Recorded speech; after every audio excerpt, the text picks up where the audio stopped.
Welcome to Historical Quarrels. Today, we are going to be doing something a bit different. And instead of a war or petty feud between people, we are going to examine the historical quarrel of an ancient board game. We will journey back to the courts of ancient China to a game that captivated emperors and scholars alike. This is not just any game. It's a game shrouded in legend and steeped in mystery. So, in this episode, we're delving into the enigmatic world of Liubo. Picture this.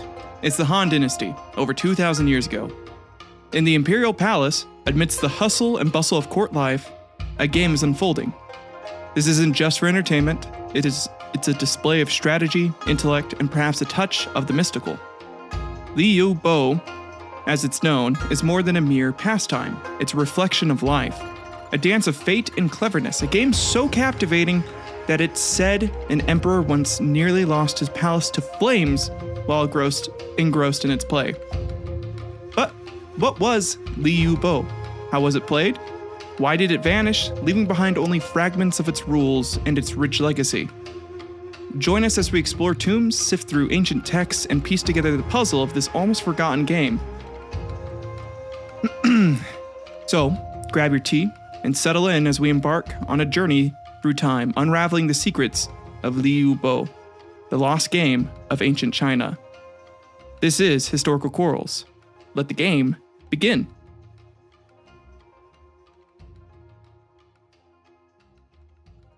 Hey everyone, welcome back to Historical Quarrels. I'm your host, Tyler Eckhart. Today's episode, if you can tell by from the opening, is very different from the usual here.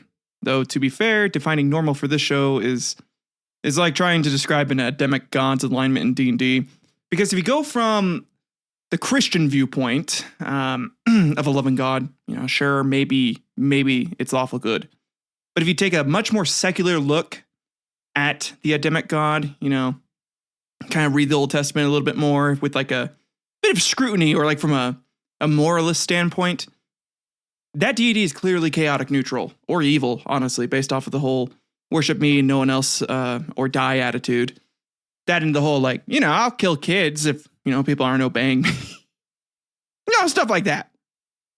But yeah, so normal for the show's difficult. And if I lost you there, I'm sorry. I've just been playing a ton of Baldur's Gate 3 with my wife and have gotten really into D&D again. Well, I guess I shouldn't say again. I've always been into D&D, but it's been extra on my mind because of doing that. Point is, though, the show doesn't really have a normal, probably won't. That being said, today's episode is kind of like a test run, honestly, for a potential separate show or just this show continuing on that I want to do in the future, which is really just all about ancient board games. It combines my passions of history and board games. I love board games. And the game of Liubo is a very famous ancient board game I'm sure many of you have not heard about, despite it being famous. It's just not, I don't know. I feel like it's not talked about. These type of things aren't generally talked about. So, and I definitely didn't know enough about this until I started researching it more today. Not today, but researching it more. So, listen, I understand this is not going to be for everyone, but I really love board games. So get ready for today's historical quarrel. You are listening to Historical Quarrels. So let's go ahead and start with the simplest question. What is Liubo?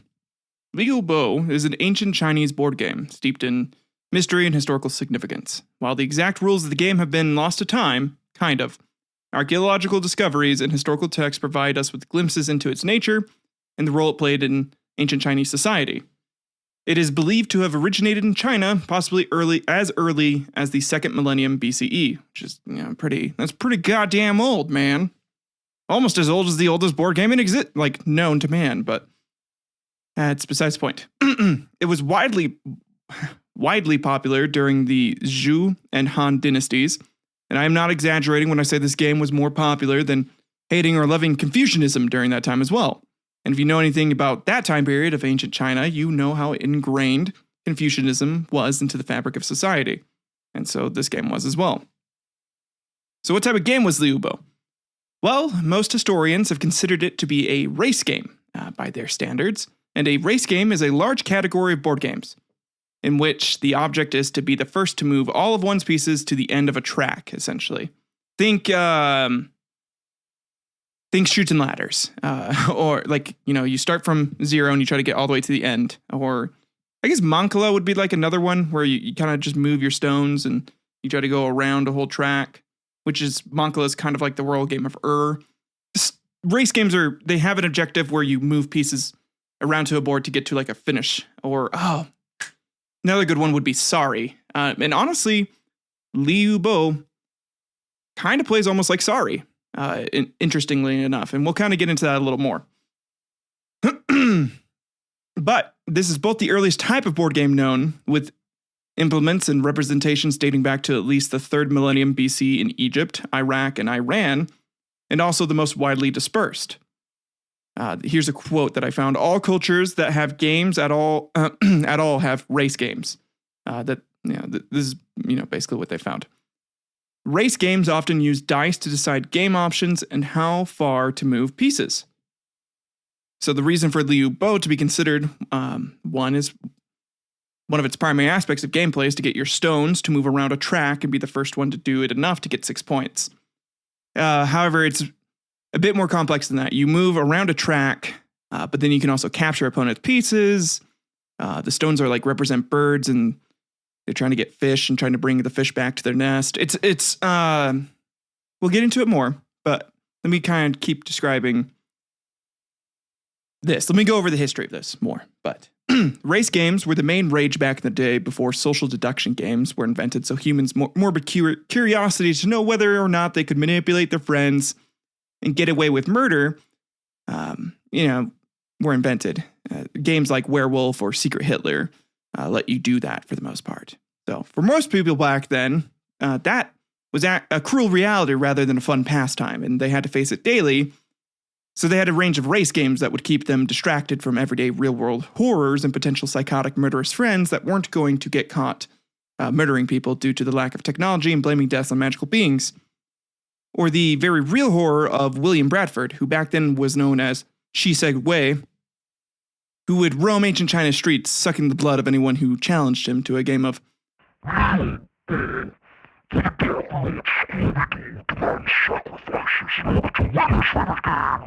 and sacrifices he shall have. And for those of you confused about that derailer, I'm referencing the America's Origins episode, so if you want to get it, go listen to that to gain context. The variation of race games are simple.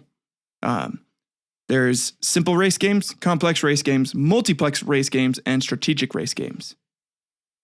Simple race games were primarily based on luck, where each player has one piece to move, so the outcome of the game is really up to the dice gods. Think games like Chutes and Ladders, or the Game of Life, where you don't really have to think, you just roll dice or spin a wheel, and you move your piece along the board, and things happen based off of your roll or spin. Complex race games combine some sense of strategy and chance, but still heavily rely on chance to determine the outcome of the game. Some examples of games like that are Sorry or Parcheesi. Strategic race games completely eliminate chance and are pure strategy games. The best example of this is chess, where you don't roll any dice, and the result is purely based off of your skill and understanding of the game. So, I feel like adding a bit of chance to chess would be kind of fun. Idea for later. This brings us to multiplex race games, which prioritize the role of strategy in the game, but still have an element of chance in it. However, the element of chance is really just determines which strategy you need to choose when moving your pieces. This is the category that Liubo falls into. So, what did Liubo look like?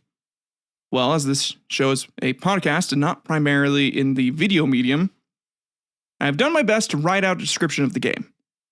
For those of you on YouTube or Patreon, I am adding some images and gameplay thanks to Liubo Lab, which I'll have the link in the description of the video. With a quick game I was able to play for today to show what the game looked like for this part. The bow board was was typically a square made out of stone, wood, or whatever material the owner of the game wished to be made with.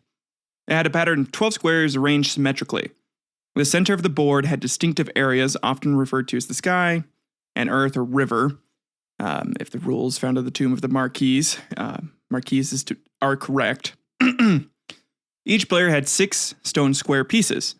The pieces were often differentiated by color or design. So for this, I just want you guys to picture the game of Go's black and white stones, but square and a little bit bigger. Kind of more like a domino-looking type stone. And this is typically how Liubo's pieces were designed as well. Now, the game may have used two 6-sided dice at some point, which determined the movement of the pieces on the board. But to start the game, they typically threw sticks at each other to determine who went first, and how many steps along the board's path you could go. The way you won the initial stick toss was whoever inflicted the most damage on their opponent. This led to archaeologists to discover sharper and more spear-like sticks adjacent to Liubo boards that were developed in later generations, suggesting that as the competitive Liubo gaming scene evolved, so did the strategy players would employ. Meaning the best way to min-max and win was to have the sharpest stick, suggesting that killing your opponent turn 1 was the optimal play if you were able to. This may be one of the reasons the game would dwindle down over time, as it was so popular in parts of China that they were starting to lose more than a third of its population in specific kingdoms due to these spears being thrown at the start of each game played. Which is what would lead to the invention of Weiqi, or Chinese Go, or Chinese chess, which did not involve the sticks or dice. And to determine who went first was just simply who was ever playing the black stones or white with the, chess pieces. Which is much more boring, but if you ask me, it's much safer. So, obviously the spear throwing was just a bunch of BS. I just spouted out because I figured adding in some good old-fashioned violence this early on was necessary for some people, including me. Then just picturing a game essentially wiping out a third of a kingdom's population because it was so popular and you had to kill your opponent turn 1 if you wanted to be good at it was hilarious to me. So here's the educated actual answer as to how to start and what may or may not be the true way to play the game. And I say that because, again, the exact rules of the game are not known. And some of the surviving descriptions of the game are conflicting, which suggests that the game may have been played according to different rules at different times or in different places. Like in one era, the game of Liubo was played this way. In another era, it was played another way. Kind of like Monopoly. When you're playing Monopoly at your friend's house, there's some house rules that they have, but then when you go play at your other friend's house, they disregard the house rules and they're kind of more by the book. And then when you go somewhere else, there's like some extra rules that are added, or there's like editions of Monopoly where things are different. That was what was going on here with Liubo, and the reason why everything's confusing. So, the most complete description of Liubo occurs in the quotation from the Lost Book of Ancient Bo, in a commentary by Zhang Zhan to the book of Lizhi that was written during the Jin Dynasty. The quote here is, "Method of play. 2 people sit facing each other over a board, and the board is divided into 12 paths, with 2 ends, and an area called the water in the middle, or river.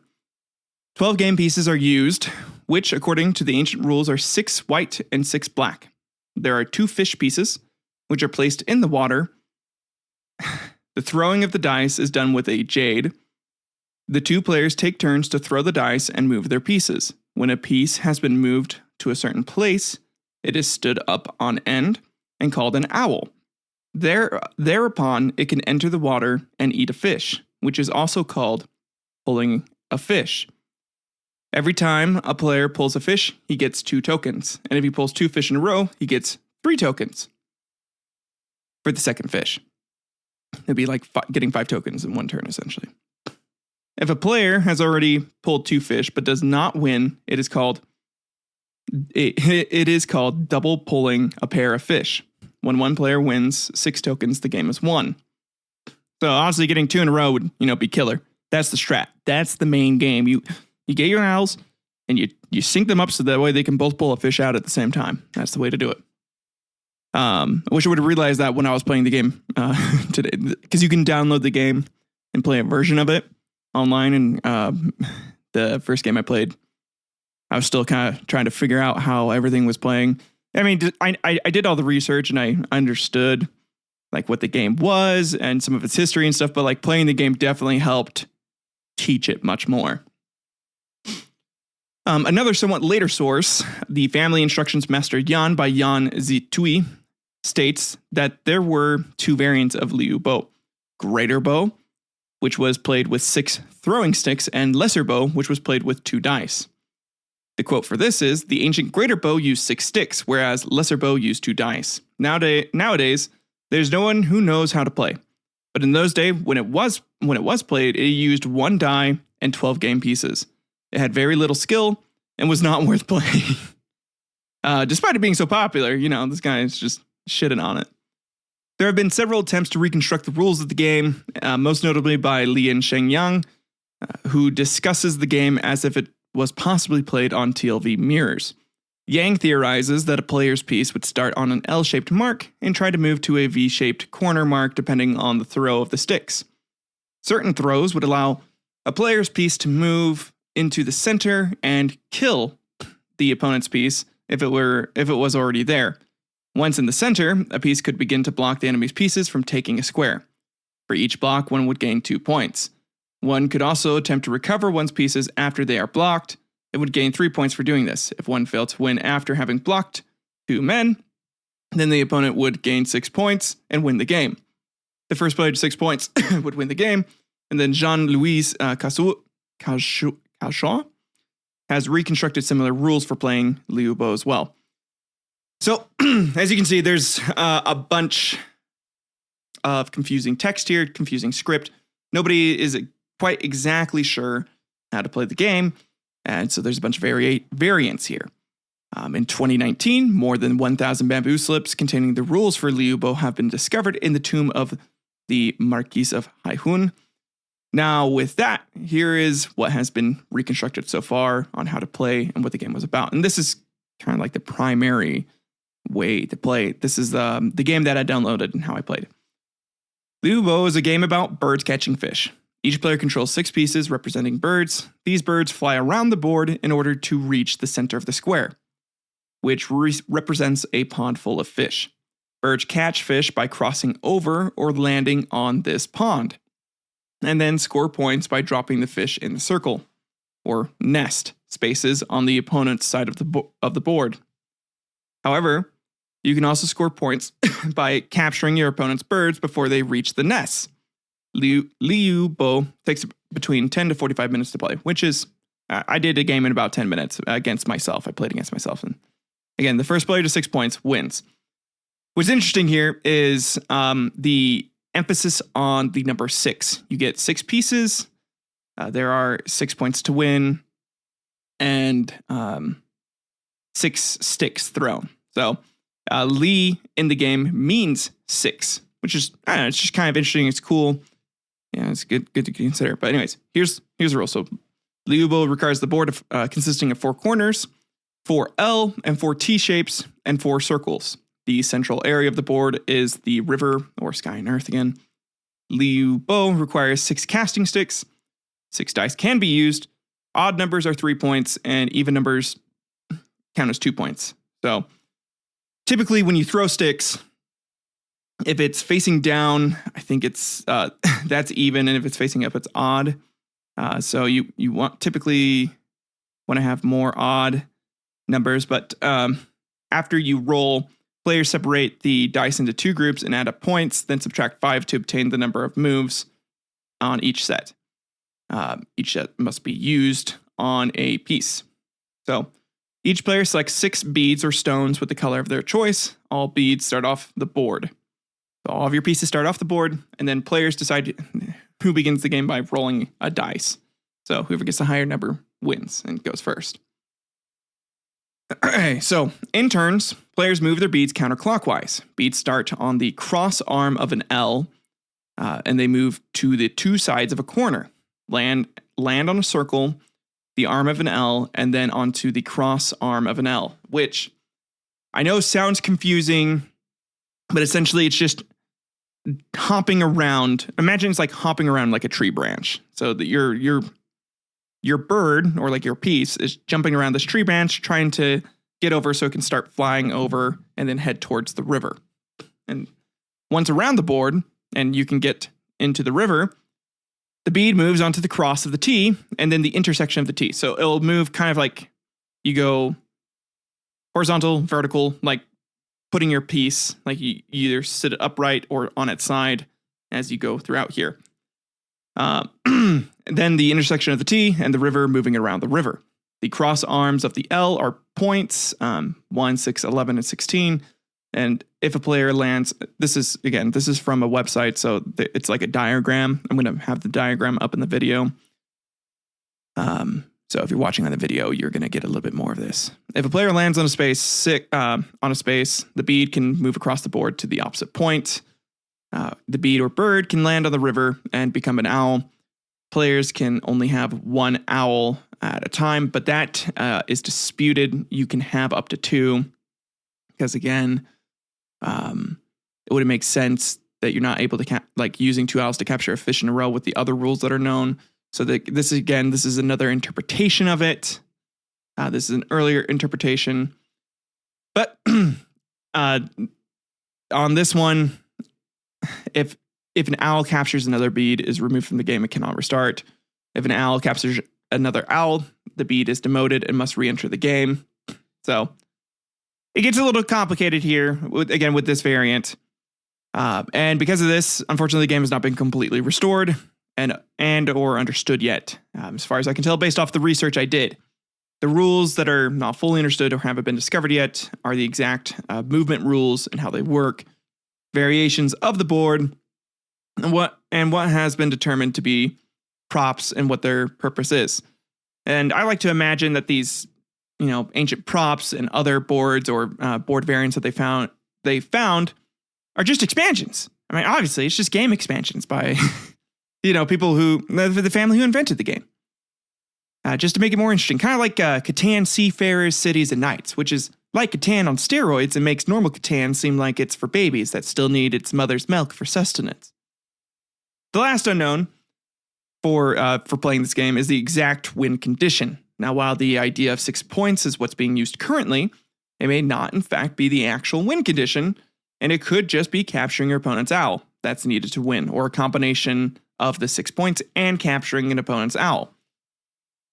So this has led to many different versions of the game being remade, and why there is not an exact rules book made for the game, despite us finding those 1,000 scrolls of bamboo detailing how to play. But hell, those scrolls could have even been house rules made by the Marquis of Haihun himself, because he just loved the game so much. And so until more evidence is uncovered, we are stuck and just have to play the game to the best of our ability to interpret it. So now that we have a good understanding of what the game is and how to play, let's delve into its history and then some interesting stories about it, or that really came about because of the game. So welcome to our, timeline of the show. Let's start with its origins. The exact origins of Liubo are unclear, but is believed to have been developed in China possibly as early as the 2nd millennium BCE. Archaeological evidence suggests that Liubo was played during the Shang Dynasty, which is about 1600 to 1046 BCE, which makes it pretty goddamn old and really close to, again, the 2nd millennium BCE. It is not known when the game originated, although, according to legend, it was invented by Wu Cao, who was a minister to King Ji, the last king of the Xia dynasty, who, according to traditional chronology, reigned 1728 to 1675 BCE. Although there is no archaeological or reliable documentary evidence to support the view that Liubo dates back to the Shang Dynasty. Early Chinese records do indicate that Liubo was already a popular game by the Warring States period of 476 to 221 BCE. For example, the records of the Grand Historian records a speech made during the reign of King Xuan of Qi that claims that the capital city of Linji was so wealthy that its citizens were all able to indulge in activities such as playing musical instruments, cockfighting, classic cockfighting. I feel like that's in every goddamn civilization in ancient history.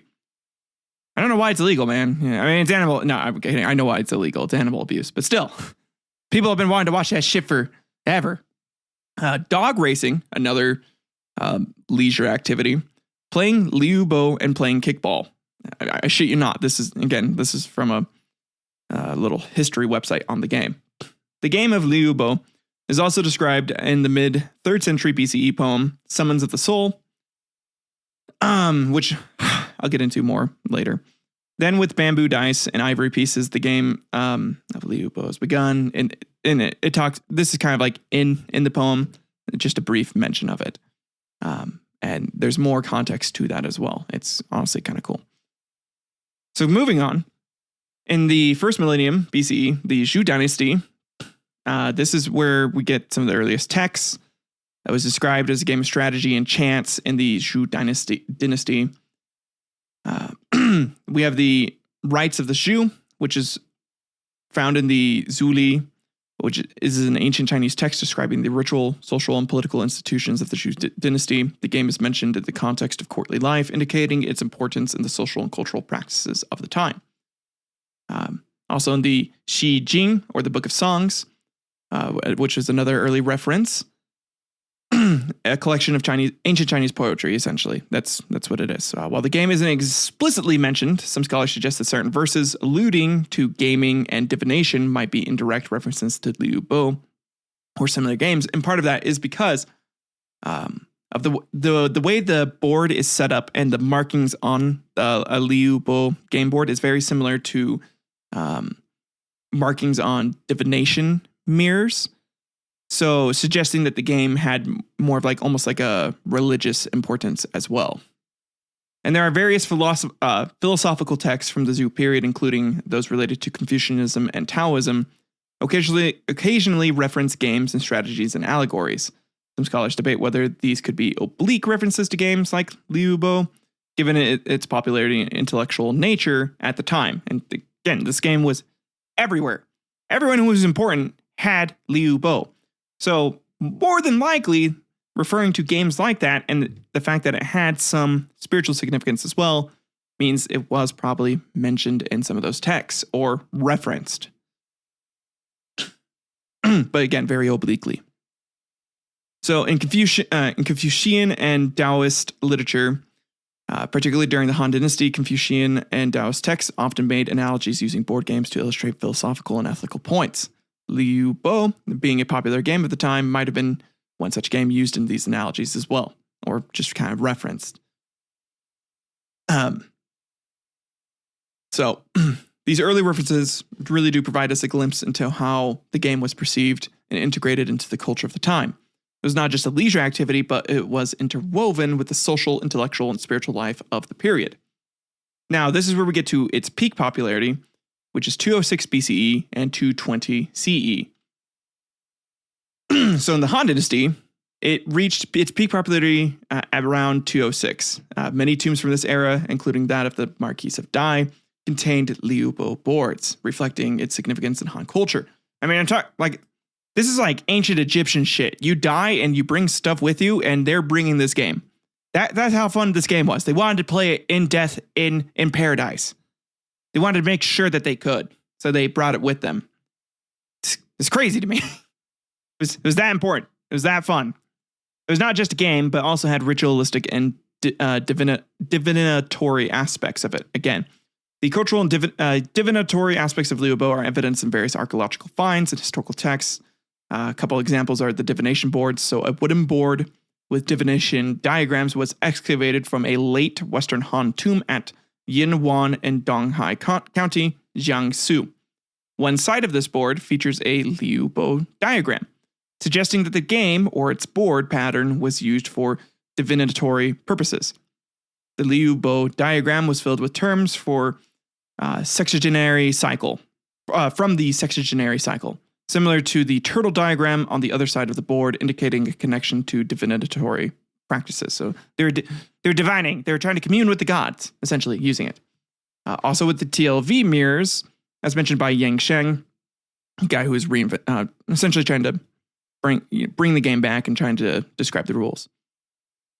The pattern found on Liubo boards is also seen on the Han Dynasty bronze mirrors known as TLV mirrors. One such mirror, dating to the reign of Wang Mang, includes an inscription that states, "Carved with a Liubo board pattern to dispel misfortune," suggesting a ritual or protective use of the Liubo pattern beyond game playing. Which is, it's insane. Could you imagine if, the Christian churches decided to use Monopoly as a way to commune with God?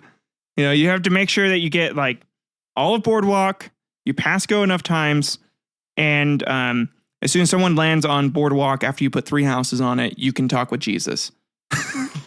That's essentially what was happening here. As soon as your owl ate enough fishes, or you played this game enough, you can talk with a deity and kind of figure out what the future is going to be like. It's wild to me. So during its peak in the Han Dynasty, Liubo wasn't just this popular game, it was a cultural phenomenon, deeply intertwined with the social, intellectual, and spiritual life of the era. So let's go ahead and keep looking at its prevalence. Okay, so there's a bunch of tombs with this, specifically the Marquis of Dai's tomb, who we've referenced already.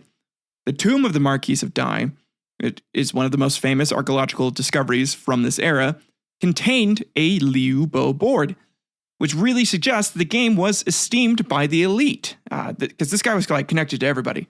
It's super important, and if he had it, everyone was going to have that shit. Okay? This tomb, dating back to around 168 BCE, is a key piece of evidence about the game's popularity. Other tombs. So there's many other Han Dynasty tombs that also contained Liubo boards and pieces. The inclusion of these items indicates that Liubo was not only popular, but also held a deeper significance, perhaps related to beliefs about the afterlife or as a symbol of status and intellect.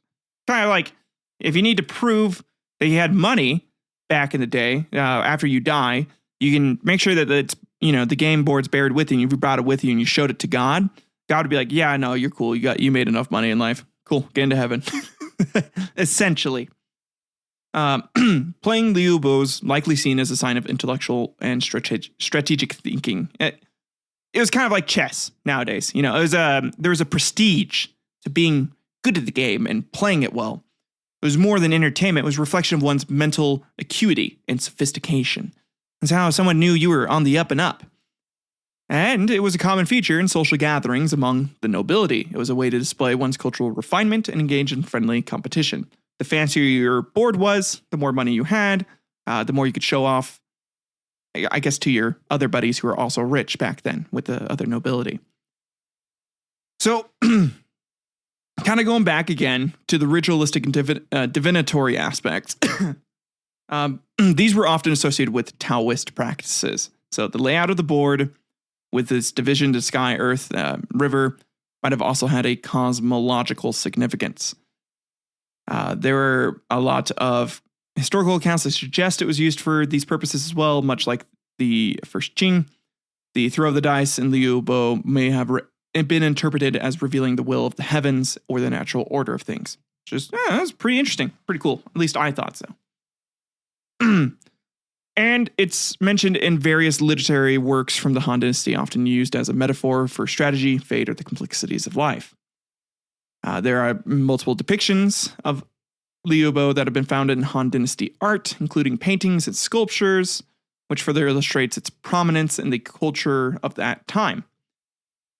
Not only that, but there is official recognition for the game from the government. There's evidence that Liubo was recognized and regulated by the government even. So my joke about the game had to halt because they're killing too many people over it, not exactly true. However, the game was so popular They did regulate who could have it, indicating its importance in society and status that it brought. The game may have even been used to teach principles of strategy and management to officials. And during, again, this time, this game was much more popular than other board games that existed, such as Xiangqi, or Chinese chess, and Weiqi, which is Go, which later rose to prominence in subsequent dynasties and overtook Liubo. Unfortunately, that's why we don't have it today. It's because those games, fucking Go and chess, or Chinese chess. God damn you. But not only this, the popularity of the game extended beyond its borders of China, influencing board games in neighboring regions and cultures. There's references to the Tibet had something, and during the Three Kingdoms period, there was them, and the Jin Dynasty was pretty much just widely known throughout that whole region. So,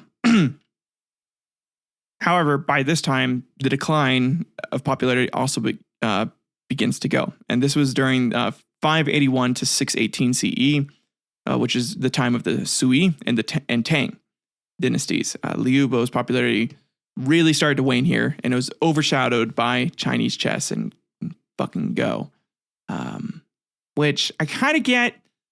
I mean, Go is a lot of fun. It's also super complicated, and it's pure strategy. There's, no chance there. You're just using strategy. And I could see why people preferred using that as a means of intellectual snobbery over the potential chance that a commoner could, just throw perfect sticks the whole game and beat you. Because there is that chance. It's a very slim chance, but there is still a chance that could happen. And just perfectly throwing, so you had the exact right moves to constantly capture, and get 5 points in one turn, and then boop, boop, boop, you can run, get, drop off the fish, get another point and win, which is, that would piss off some people. I could see that. It would definitely piss off a noble. And I actually did at one point. There's a prince who was playing the game and got so mad at one of his priests that wouldn't just automatically let the prince win, that the prince took the Liu board game, and smashed it over the head of that guy and killed him, which is nuts to me. It's just, that board game rage. It's existed forever. It happens.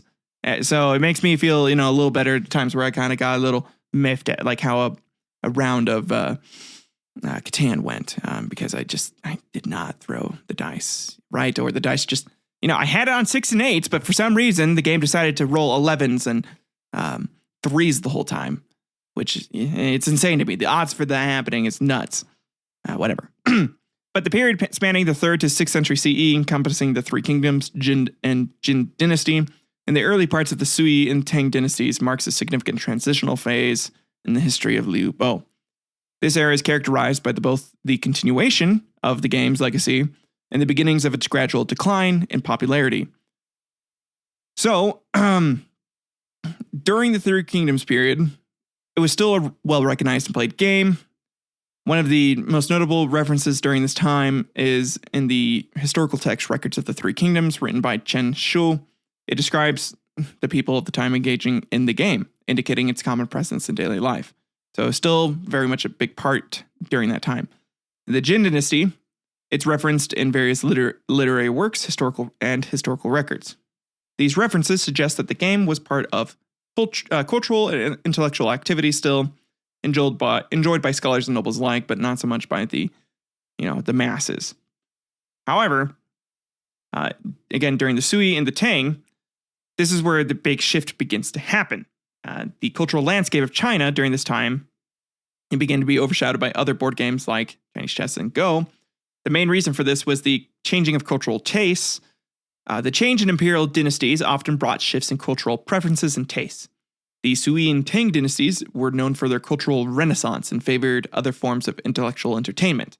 Also, kind of every time a new dynasty or kingdom takes over, they want to try to erase the previous dynasty's, image and cultural grip it had on its people, to hopefully quell uprisings before they happen by getting the people to accept their cultural preferences.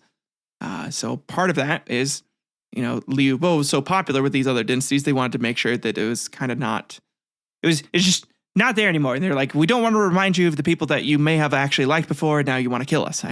So I'm just going to get rid of things that remind you of that. And the board game was one of those. Also, there's the simplicity and accessibility aspect to the game. So games like Chinese chess and Go, with relatively simpler rules, I feel like Go, it gets pretty goddamn complex, and more straightforward gameplay became more popular. They were easier to learn, and thus more accessible to a broader segment of the population. Unlike Liubo, which was complex and perhaps seen as more esoteric at that point. It's kind of like, that's Grandpa's favorite game. Kind of like, I feel like how people view chess in the... Well, chess is almost it's timeless to me, but I know some people view chess as kind of like an old man's game. You see grandpas playing it. This is pretty much what happened to Liubo here. That and during this time period, we begin to see diminished literary references to the game. References to Liubo in literature and historical records became increasingly scarce. This scarcity is a clear indication of the game's waning popularity. There's the cultural evolution as well. This decline of Liubo also reflects the broader cultural and social evolution taking place in China during these times. And as society evolved, so did its forms of entertainment and intellectual pursuits. And after this, in the 7th century to the 20th century, we get its decline into obscurity, where we lose a bunch of shit. There's a lack of detailed record from the 7th to the 20th centuries. So due to the game's decline, detailed rules and methods of play were just lost, making the game more of a historical curiosity than a living tradition, because nobody cared to play it anymore. So they weren't, saving the rules in the same way, and passing it on. And if no one's playing your game, no one's going to have a rule book at that point anymore. And no one's going to, keep making sure like, hey, this is what the standard is, but here's the expansion rule set, or here's how the rules were played here. They're not going to care to mark that because the game's not being played. So it doesn't matter. So in the 11th to the 19th century, as China went through several dynastic changes, including the Song, Yuan, Ming, and Qing dynasties, the cultural landscape continued to just changed drastically, and the changes further marginalized games like Liubo, which were seen as relics of the past and not important anymore. And by this time, it had almost entirely disappeared from public consciousness. Nobody knew, it was no longer a part of social activities or intellectual pursuits at all by the 11th century. And it was done. Yeah, no one cared. No one cared by 1912. Well, honestly, by 1644, it was done. So we've had like 400 years of nobody playing the game, and no one's going to know the rules. However, in the 20th century, Liubo started to gain attention again. So primarily through archaeological discoveries, the unearthing of ancient Liubo boards and its pieces and tombs provided valuable insights into the game's design and historical significance. Despite these discoveries, the detailed rules and methods of play remained lost for a while until we found the bamboo scrolls. And even then, it's still, not considered known. The absence of the comprehensive contemporary descriptions or manuals meant that the game's exact mechanics were no longer known. It's transitioned from a popular pastime to a subject of historical and archaeological curiosity. Scholars and historians have begun to examine the game as part of China's rich cultural heritage rather than as a living tradition, because it didn't survive and stayed as a living tradition. And throughout these centuries, Liubo's transition from a widely played game to an obscure historical artifact reflects the dynamic nature of cultural practices and entertainments. It's kind of like an example for most countries' shifts in cultural practices and entertainments. I mean, Romans used to love the Colosseum, and then they did away with that shit because they got all into God.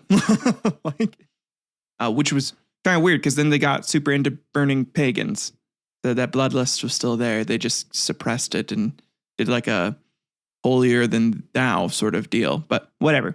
And that's kind of what happens here. And that's why these games are so important to history, in my opinion, because they show like what people were interested in, what people like to do. And it kind of gives that aspect of history that isn't talked about as much as I wish it was, is that daily life, what humans would do on their downtime, in their free time. What was the fun and the cool thing to do back then?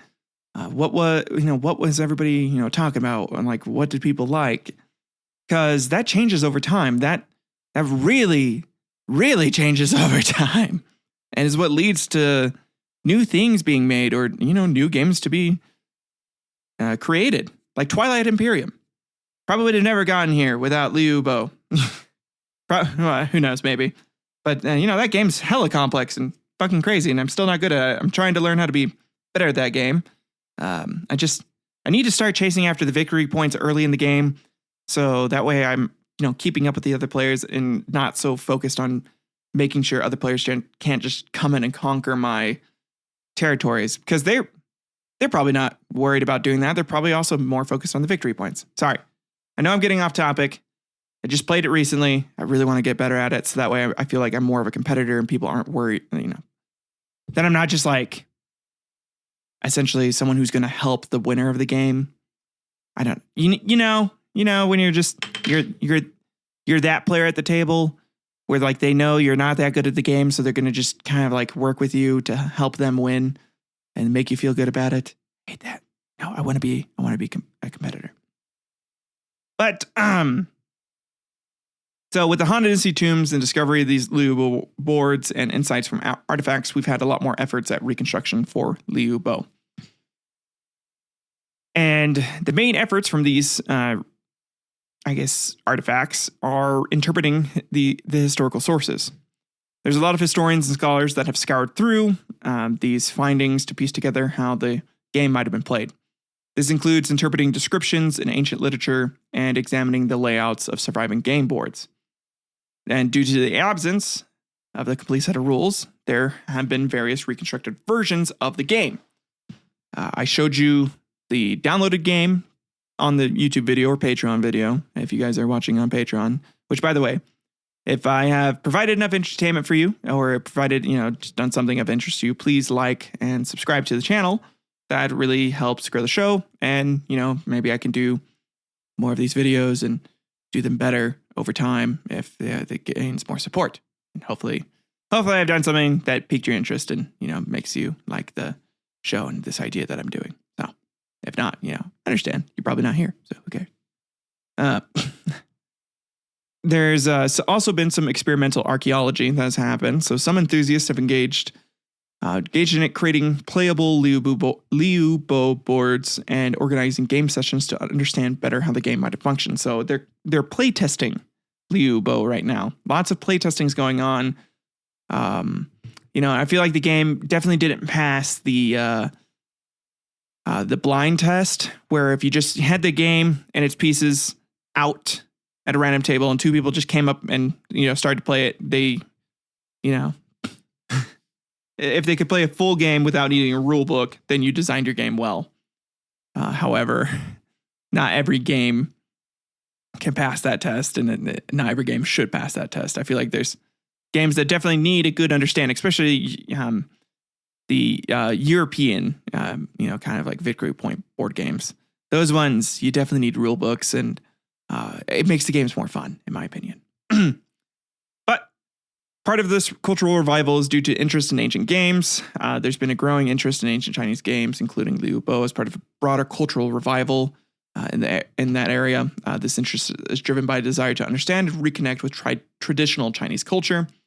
It's also educational and cultural programs. This game is sometimes featured in exhibitions, educational programs, and cultural festivals. These events aim to educate the public about ancient Chinese history and culture. And it's a niche hobby. So it remains a niche interest compared to mainstream games, but it has a dedicated following among history enthusiasts and gamers interested in ancient board games. So the evolution from its origins to its modern day rediscovery and reconstruction reflects the broader narrative of this culture and history. While the exact rules from its heyday are still not fully known, the game continues to captivate historians, archaeologists, and enthusiasts like me. It serves as Liubo serves as a unique window into leisure activities, social structures, and cultural practices of ancient China, providing a tangible link to the past that continues to intrigue and inspire. With that being said, let's go ahead and take a look at some fables and stories that have come from this game. And then after that, we'll go to the end of the show where I'll recap some info. So stay tuned for some fables and quick stories. Right, so the first fable or story we have from here is the Han Dynasty Emperor and Liubo. This is probably the most famous one. It involves Emperor Wu of the Han Dynasty, and it is said that he was so engrossed in playing Liubo that he failed to notice a fire breaking out of the palace. The story is often cited to illustrate the game's engrossing nature and sometimes as a cautionary tale about becoming too absorbed in leisure activities.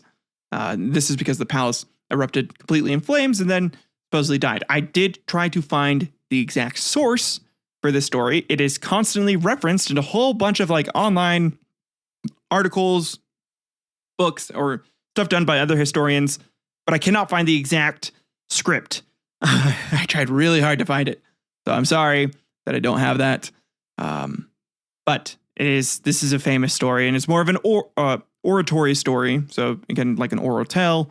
I could have retold it, but I feel like that becomes almost too historical revision-y if I did that. Just reimagining how the story was told. So I'm just, that's what happened. So the fables where Liubo serves as a metaphor for life's unpredictability and interplay of skill and chance are the Summons of the Soul. This poem from the mid-3rd century BCE describes the game of Liubo, emphasizing the strategic chance and elements of the game. The poem metaphorically speaks about the game, highlighting the keen competition and strategic thinking involved, which can be seen as reflective of the challenges and unpredictability of life. And then in the Han Dynasty tomb and figurines and artifacts, figurines from that time depict scenes of Liubo being played, often showing players in animated and emotionally charged states. So like angry or like, oh no, like frustrated. It's just so funny. It's just like, that's how good the game was. It evoked emotion out of people, which is, I feel like, a good indicator of like what a good board game does. These depictions can be interpreted as metaphors for the competitive spirit and the highs and lows of life. The game's presence in these artifacts suggests that it was more than just entertainment. It was part of the cultural fabric of the time. It's just more evidence that I'm providing here for everything that I said, in case people are like, no, it didn't. Like, I don't know. There's all this that kind of points to the fact that it did. Another famous archaeological discovery related to this, and again, just another story about this, is the grave of Marquis Yi of Zhang. Among the many treasures found at the tomb was a beautifully crafted Liubo board, indicating how popular and the status that this game was among the nobility. Also, the thousands of bamboo scrolls laid out the rules for the game as well. There's more bamboo scrolls, so much of it still needs to be examined to understood if the game can ever be fully realized. But, again, those scrolls can be interpreted in a lot of different ways, and it could even just be completely wrong. My family, we love house rules.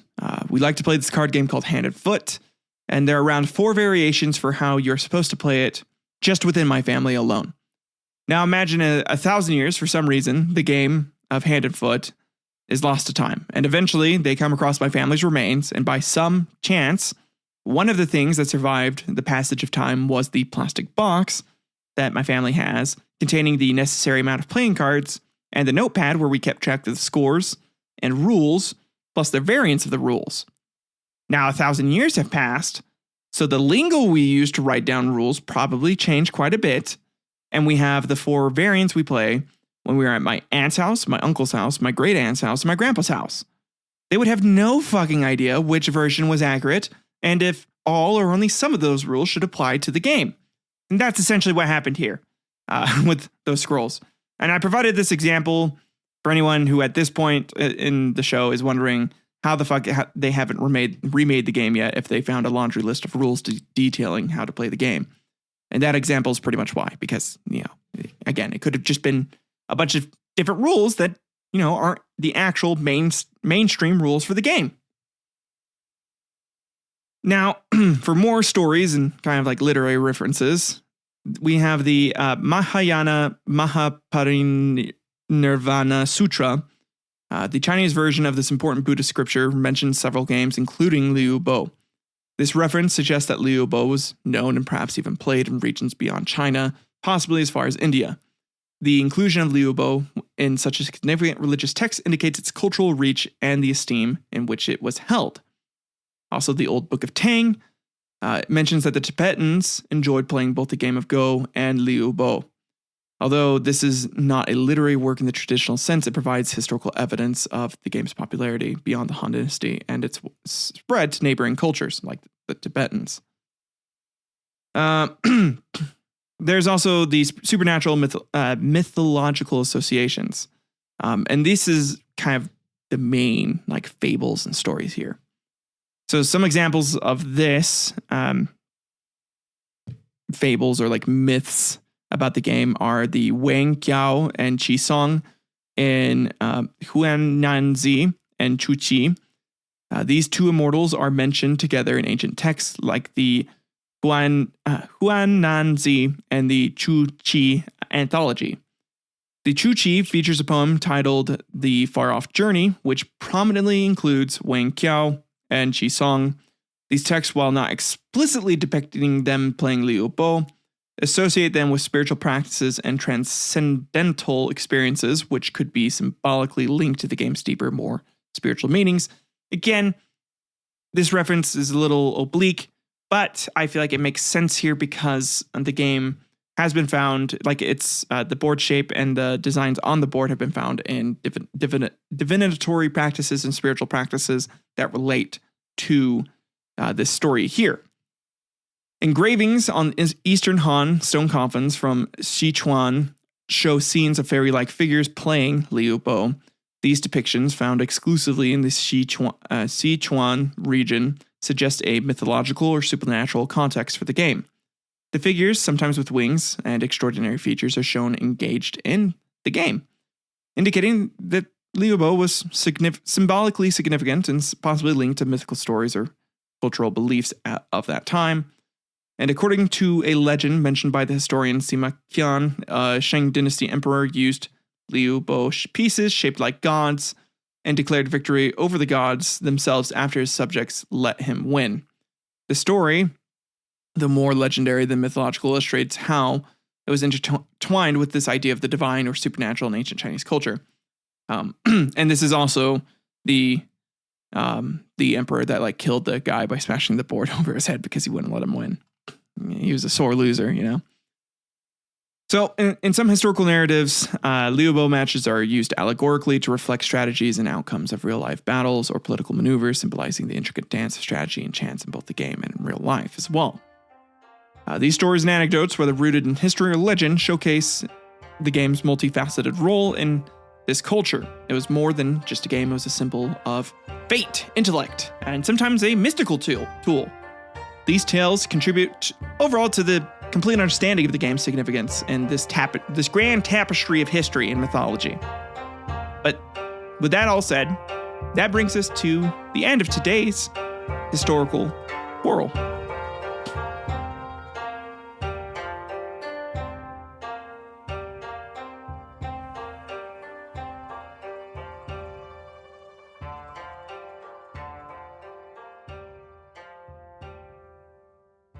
All right, everyone, welcome to the end of today's episode. I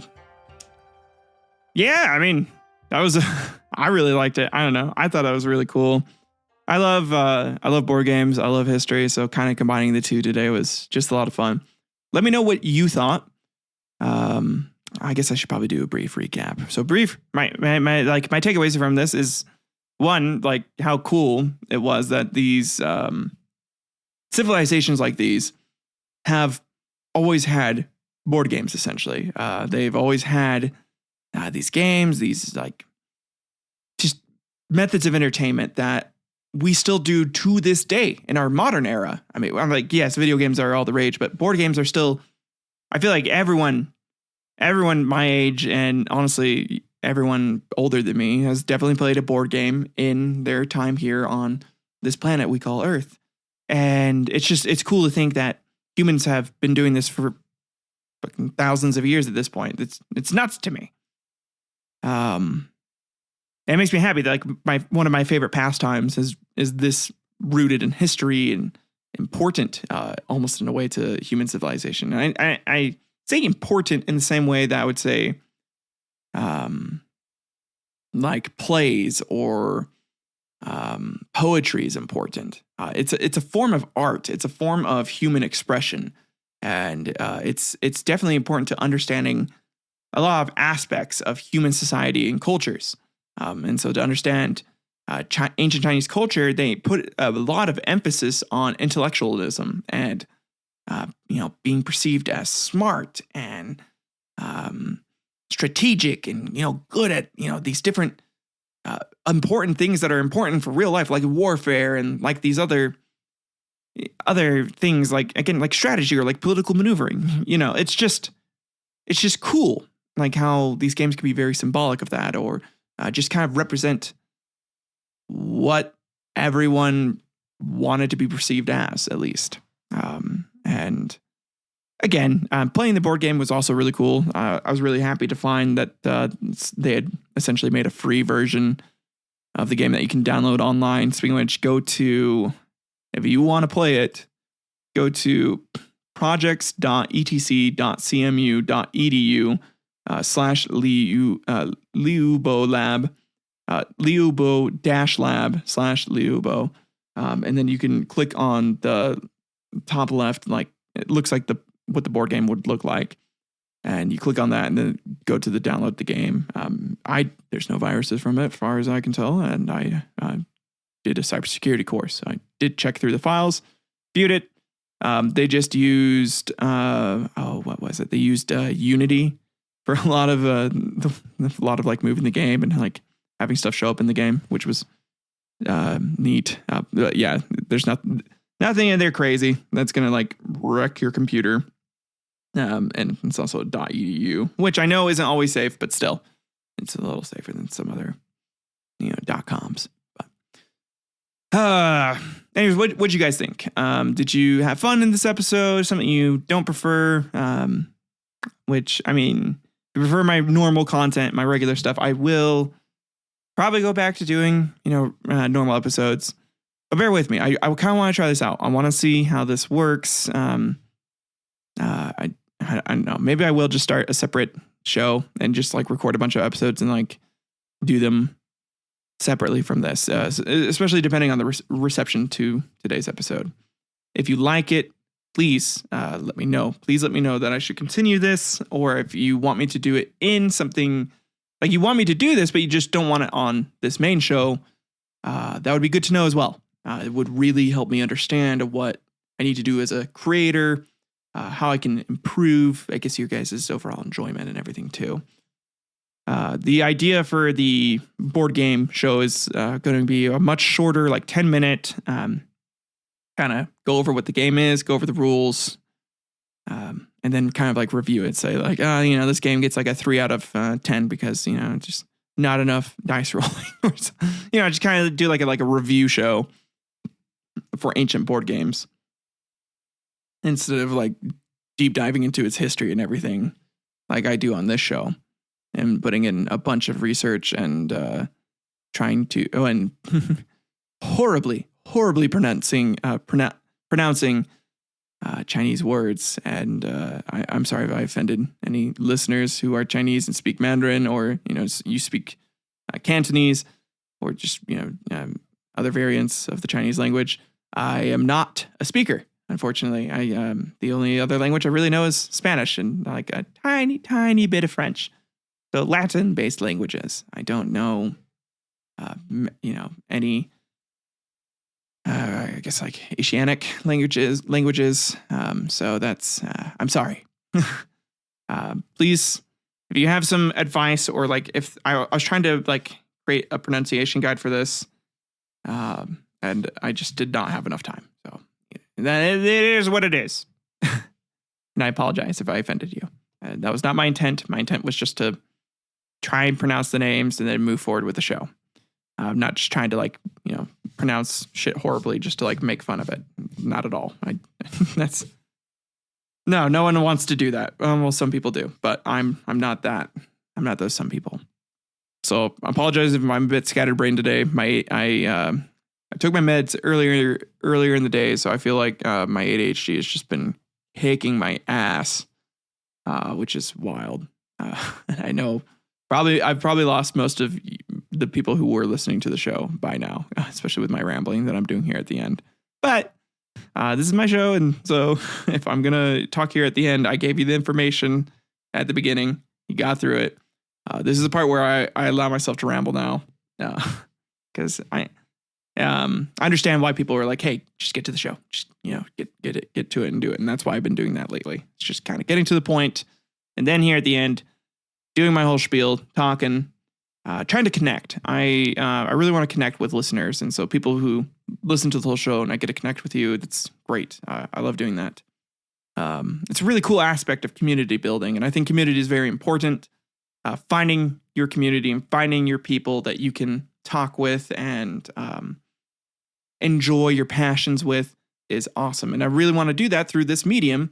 And honestly, I think my passion of board games and history is honestly almost to the same level with each other. And that's why I have a history show and why I really want to do an ancient board game show, or hell, maybe even just a regular board game show too. I really love board games. I think they're fun. I'm building my own board game too. So that's how much I love it. I'm making my own board game so I can play more board games, just so I can play something just extra and more fun for me and for people I know. Who knows though? Maybe if the game does well enough with the testing that I do, I might do a Kickstarter for it, and if enough people like it, then I can launch it, which would be cool. And people can buy a board game that I made. But if not, it happens. I made a board game for me. I get to play it. So, man, I'm rambling a lot. I know I'm rambling a lot. I'm just, man, I had a lot of fun this episode. I'm not gonna lie. I really did enjoy doing this. It was cool.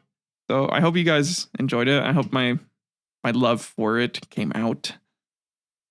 Again, sorry if it was kind of all over the place. I'm still trying to figure out this new format for board games and history and combining the two. So just bear with me. I will get it eventually. I promise. I'm going to do my best to make it great.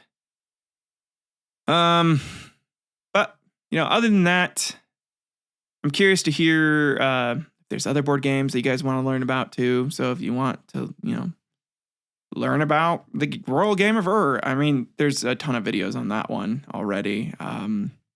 What's the historian's name? The guy who basically learned the Mesopotamia, the Babylonian language. Oh my gosh. Or no, not the Babylonian.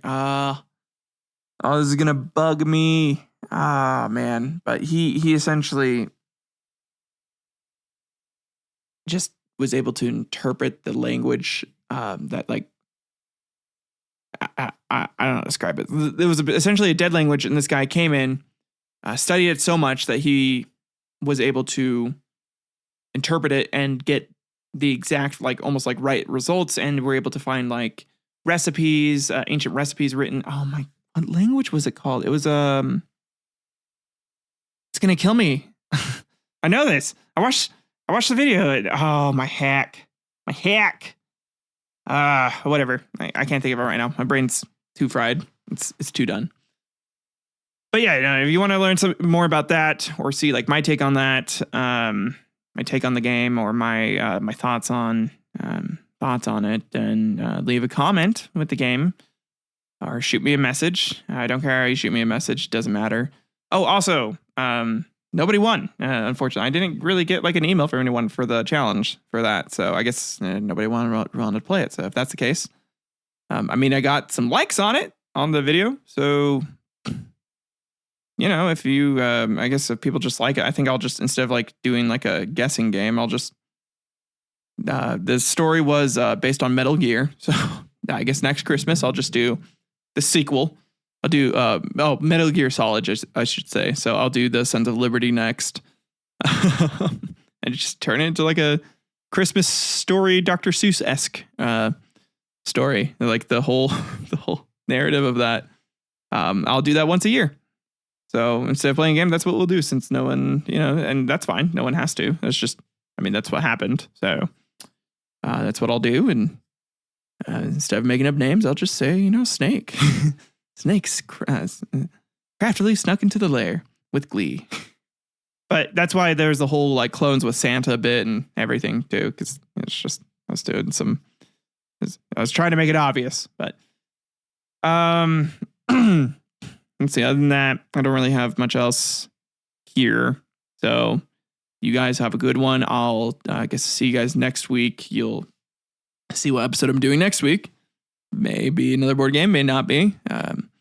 Depends on which script I like more. If I'm going to be continuing more with like the war stuff that I have planned, or if I want to do more board game stuff, because I like it. Also depends on the reception to this. I have stuff written out, so either one. I just need to record it, which I'll do sometime. But yeah, you guys have a good one. Be safe. Love y'all. Goodbye.